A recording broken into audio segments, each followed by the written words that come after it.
আমরা অন্তর্বর্তী সরকার রাজনৈতিক দলগুলোর সাথে বৈঠক করার জন্য তারা আজকে আহ্বান করেছেন, গণতন্ত্র মঞ্চকেও তারা আহ্বান করেছেন।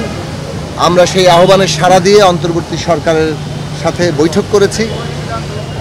আমরা বলেছি যে এই অন্তর্বর্তী সরকার ছাত্র শ্রমিক জনতার গণঅভ্যুত্থানের উপর দাঁড়িয়ে, তাদের রক্তের উপর দাঁড়িয়ে সরকার গঠিত হয়েছে। ফলে এই দেশের জনগণের যে আকাঙ্ক্ষা, সেই আকাঙ্ক্ষা বাস্তবায়ন করা তাদের দায়িত্ব। সেই দিক থেকে তাদের যে আশু কর্তব্য, জনজীবনে শৃঙ্খলা ফিরিয়ে আনা, জানমালের নিরাপত্তা প্রতিষ্ঠা করা এবং শহীদদের জাতীয় মর্যাদায় অভিষিক্ত করা, ন্যায় বিচার শুরু করা, আহত নিহত সকল পরিবারের দায়িত্ব গ্রহণ করা, এই সব প্রশ্নগুলো এবং সবচেয়ে বড় ব্যাপার হচ্ছে অর্থনৈতিক চ্যালেঞ্জ মোকাবেলা করা।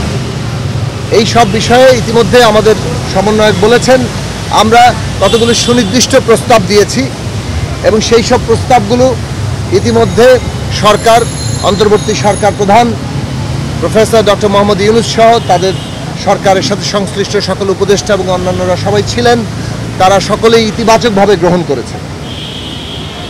এবং আমরা যেটা বলেছি যে আশু কাজের পাশাপাশি দীর্ঘমেয়াদী যে আপনাদের কাজ, সেটা হচ্ছে একটা রাজনৈতিক প্রক্রিয়া শুরু করা, অর্থাৎ এখানে কিভাবে এই নতুন রাজনৈতিক বন্দোবস্ত, সংস্কার এবং একটা গণতান্ত্রিক নির্বাচন হবে, সেই বিষয়ে রাজনৈতিক দলগুলোর সাথে আলাপ আলোচনা করা, শিক্ষার্থীদের সহ এবং দেশের শ্রেণী পেশার অংশীজন সহ রাজনৈতিক দলগুলো সহ একটা আলাপ আলোচনাটাকে নিবিড় করা। সেটার জন্য আমাদের দিক থেকে আমরা মনে করি যে একটা কাঠামো তৈরি করা দরকার।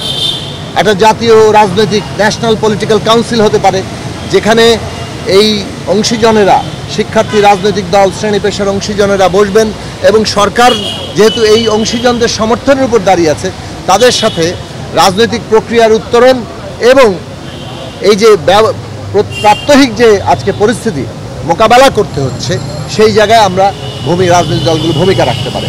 আমরা বিশেষভাবে গার্মেন্টস পরিস্থিতি, দুর্গাপূজা আসন্ন তার পরিস্থিতি এবং দেশে মাজারে হামলা, মন্দিরে হামলা, নারীর উপর হয়রানি, নানা ধরনের ঘটনা ঘটছে এবং এইগুলোকে কেন্দ্র করে বাংলাদেশ সম্পর্কে যে প্রচারণা চলছে, সেই ক্ষেত্রে সরকারের ভূমিকা, রাজনৈতিক দলগুলোর ভূমিকা এবং সামগ্রিকভাবে এই ভূমিকা নিয়ে আমরা আলোচনা করেছি।